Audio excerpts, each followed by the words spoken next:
One huge thing that can help our all-round well-being, but particularly our mental well-being, is keeping ourselves energized.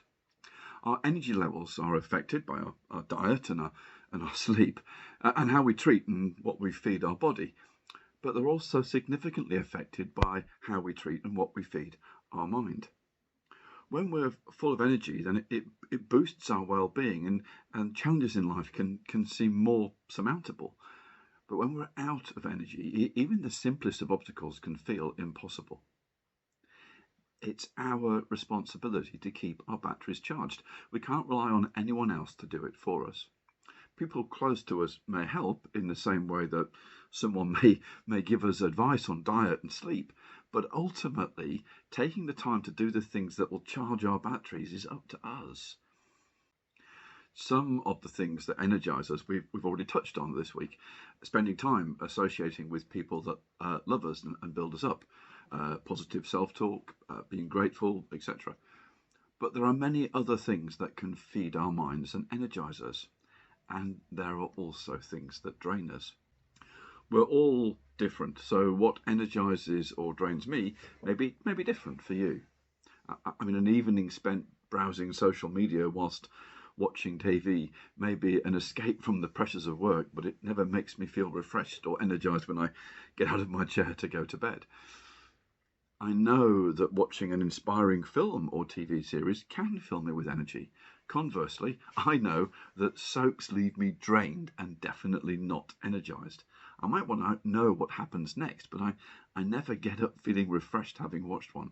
So for me personally, I avoid soaps.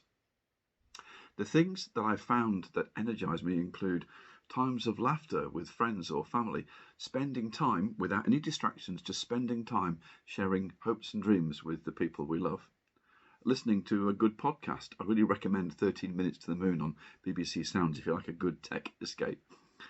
Reading an inspiring biography also energizes me. Seeing an inspiring story in the news of someone showing great courage or caring for others or bouncing back from adversity or anyone making a difference in the world.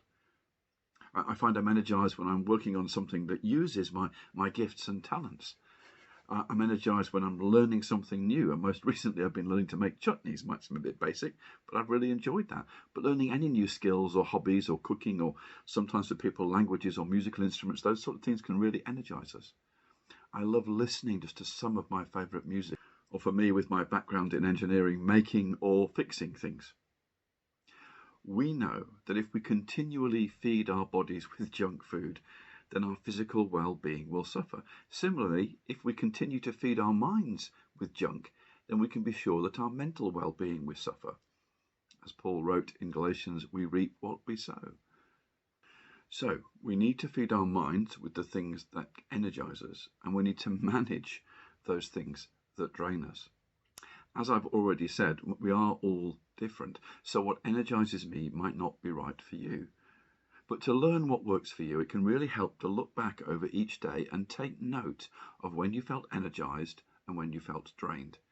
And more importantly, notice what it was that energized you or drained you. Sometimes it can seem like nothing can lift us. We can feel permanently drained and depressed.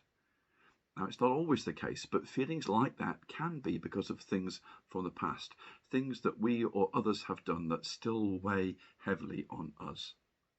How we deal with that falls under the area of emotional well-being, and we'll look at that next week. I hope you can join us.